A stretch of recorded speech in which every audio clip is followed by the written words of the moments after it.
Racist cop attacks. Black man in court. Turns pale when she learns his true identity. The night was quiet in downtown Nashville, Tennessee, the kind of stillness that made every small sound feel louder. Lieutenant Karen Dobbs sat in her patrol car, watching from the corner of West End Avenue. She wasn't looking for anything in particular, just keeping an eye on things. That's what she told herself at least. Then she saw him, a tall black man, dressed in a dark tailored suit, walking along the sidewalk near a high-end boutique. Something about him made her pay attention. Maybe it was the way he moved, not in a rush, not hesitant, just sure of himself. She didn't like that. She flicked on her headlights and rolled the car forward. As she pulled up beside him, she leaned out the window. "You live around here?" she asked, her voice carrying the weight of suspicion. The man turned his head slightly, meeting her eyes. "Excuse me?" His tone was even. Not defensive, not hostile, just calm. Karen didn't like that either. "It's a simple question." She stepped out of the car. "You match the description of a suspect we're looking for." That wasn't true, but it was all the justification she needed. The man sighed, slow and deliberate. "I'd like to know what description that is." Karen squared her shoulders. Dark suit, tall, walking in an area that's had recent break-ins. She saw the flicker in his eyes, not fear, but something else. Annoyance, disbelief. "I see," he said. "Well, I'd be happy to clarify anything. Do you have probable cause to detain me?" Karen clenched her jaw. His tone, too composed, too measured, got under her skin. She was used to people backing down, making excuses, fumbling over their words. He wasn't. "Let's see some ID." The man hesitated. Not because he didn't have it, but because he knew exactly where this was going. And he was right. Before he could reach into his pocket, Karen took a step forward. "Hands where I can see them." He exhaled, clearly frustrated now. "Officer, this is unnecessary. Turn around." His shoulders tensed. "Are you arresting me?" "Turn around." He did, slowly, carefully, like a man who had been through this before. She cuffed him, and just like that, it was done. But something felt off. No arguments, no shouting, no threats of a lawsuit, just quiet compliance. Like a man who knew this was only the beginning. She didn't realize how right he was. But she was about to find out. The hum of voices in Davidson County Courthouse filled the air as Lieutenant Karen Dobbs adjusted her uniform, rolling her shoulders back. She had done this before. Stood in front of a judge, given her account, walked out without a second thought. This was just another day, another suspect, another open and shut case. Except it wasn't.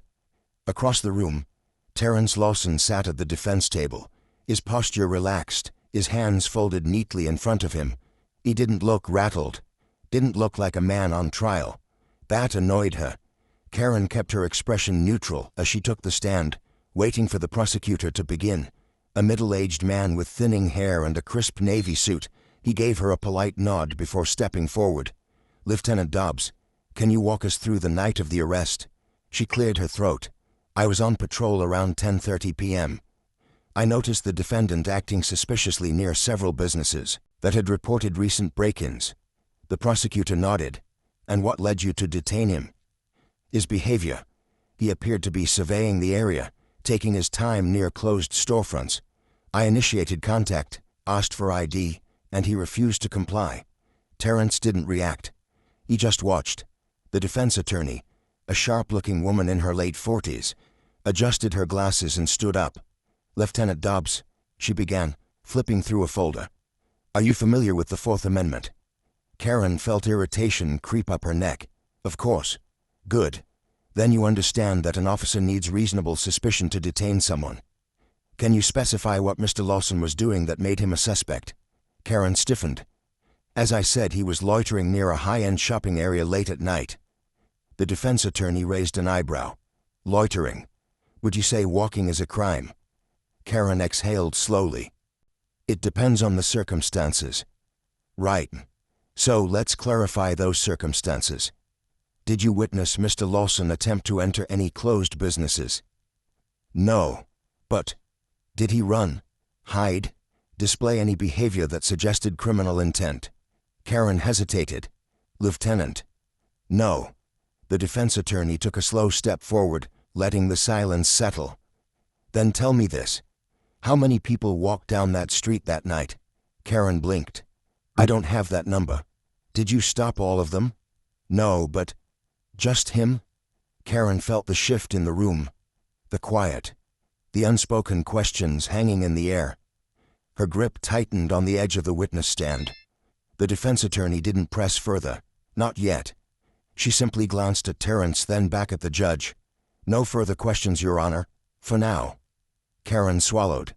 This wasn't going the way she expected, and something told her it was about to get worse, but she had no idea just how bad it was going to be. Karen sat stiffly in the witness chair, her palms pressing into her lap. She was used to courtroom procedures, but this wasn't how things were supposed to go.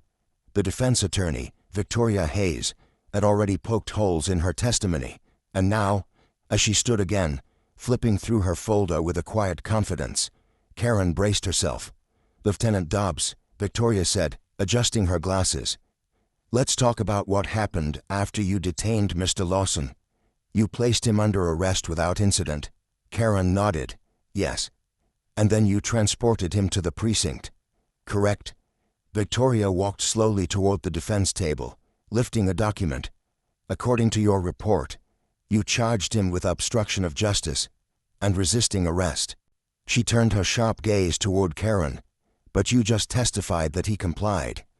How exactly did he resist? Karen's mouth went dry. He refused to show ID? Victoria arched a brow. Is that a crime? Karen hesitated. It can be, if an individual is suspected of unlawful activity. Suspected? Based on what? Karen clenched her jaw. His behavior. Victoria sighed, setting the document down. You keep saying that, Lieutenant. But let's examine the facts. You had no description of a suspect that matched him. You didn't see him commit a crime. You didn't even witness anything close to illegal behavior. And yet, you arrested him. She let the words hang for a second before adding, Did you ever stop to consider that he might have just been a man walking home? Karen felt the heat rising in her chest. I did what any officer would do in my position. Victoria didn't blink. Would you have done the same if he were white? A ripple went through the courtroom. Someone coughed. The judge gave a warning glance, but the tension was already thick in the air. Karen forced herself to keep her face neutral. Race had nothing to do with it. Victoria nodded, as if she expected that answer. Let's move on. You ran his name through the system after his arrest, correct? Karen hesitated. Yes. Victoria held up another paper. Did you find anything? Karen exhaled. No. No warrants, no priors. Karen shook her head. Nothing. Victoria let that settle before stepping closer. So, to recap, an innocent man with no criminal record, who wasn't breaking any laws, was arrested simply because you thought he looked suspicious. Karen clenched her jaw. I stand by my decision. Victoria didn't argue. She just turned to the jury. That's all, Your Honor. Karen exhaled as the judge called for a recess. She stood, straightening her uniform, and made her way toward the hallway. But the moment she stepped outside, she saw something that made her stomach tighten. Across the corridor, Terrence Lawson was shaking hands with a court clerk, who then leaned in and whispered something to Victoria. Karen's pulse quickened. She didn't know what was going on, but whatever it was about to change everything. Karen's fingers curled into her lap as Terrence Lawson stood, adjusting the cuffs of his suit. The quiet confidence in his posture sent a ripple through the courtroom. Not just because of the way he moved, but because he wasn't acting like a man fighting for his innocence. He was acting like a man who already won. The judge looked up from the folder, her expression unreadable. Mr. Lawson, you may proceed. Karen stiffened. Since when did defendants get to proceed? Terrence stepped forward, his voice steady. Your Honor, I've remained silent throughout most of these proceedings, allowing my counsel to present my case. But I believe it's time I speak for myself. Karen felt her stomach tighten. He's too calm, too controlled. Go ahead, the judge said. Terrence turned, his gaze landing on her. Lieutenant Dobbs, he said evenly, do you remember the night of my arrest? Karen's mouth felt dry, but she forced herself to nod. Of course. And you testified, under oath, that you stopped me because I appeared suspicious, that I was loitering in a wealthy area, that you were acting in the best interest of public safety. She sat up straighter. That's correct. A small, knowing smile played at the corner of his lips. Interesting. Karen clenched her jaw. Terrence turned back to the judge. Your Honor, I'd like to formally introduce myself. A hush fell over the room. My name is Special Agent Terrence Lawson. Karen's heart stopped. I am a federal investigator with the Department of Justice's Civil Rights Division. For the past 7 months, I have been working undercover to identify patterns of unlawful policing, specifically targeting cases of racial profiling and false arrests. Karen felt her breath leave her lungs. She barely registered the collective murmur sweeping through the courtroom. The prosecutor turned to her, his face pale. Terrence reached into his jacket, pulling out a Department of Justice badge, holding it up for the judge to see. This case was never about me being a suspect. It was about me being a target. Karen's vision tunneled. No, this wasn't happening. The judge nodded slowly. I've reviewed the documents presented by Mr. Lawson's team. It appears this arrest was not only unjustified, but part of a larger pattern of misconduct. She turned to Karen. Lieutenant Dobbs, do you have anything to say for yourself? Karen swallowed hard. Words failed her. Everything she thought she knew, about her case, about her authority, about how much control she had in that courtroom, had just shattered. The defense attorney folded her arms. We'll be filing a formal motion to dismiss all charges, effective immediately. The judge nodded. Motion granted. Karen could barely process what was happening as the gavel came down. But the worst was yet to come. Because Terrence Lawson wasn't finished. And what he was about to say next would make her regret ever putting those handcuffs on him. Karen sat frozen. The courtroom buzzed with whispers, but all she could hear was the pounding of her own heartbeat. Special agent. She had arrested a federal agent under false pretenses. Not just any agent. One investigating cops like her. Terrence remained standing, his badge still in hand, but his eyes were locked on her now. Lieutenant Dobbs, he said, his voice smooth, deliberate. Would you like to know why I was in that neighborhood that night? Karen swallowed, but her throat felt like sandpaper. He didn't wait for an answer. I was there following a lead. On corrupt policing. He let the words sink in before continuing. We'd been receiving complaints about an officer in this district, unlawful stops, racial profiling, false reports. Karen's pulse hammered in her ears. So, I went out that night. Alone. No wires, no backup. Just me. He tilted his head slightly. To see if the stories were true. Karen could barely breathe. Terrence turned toward the judge. And within minutes of my arrival I was stopped and detained, without cause. He looked back at her. By you. The weight of it crashed over her. This was never a routine arrest. She had walked right into a setup, and she hadn't even known. The judge exhaled. Agent Lawson, given the severity of what's being presented here, I assume the DOJ will be taking further action. Karen's hands curled into fists under the table.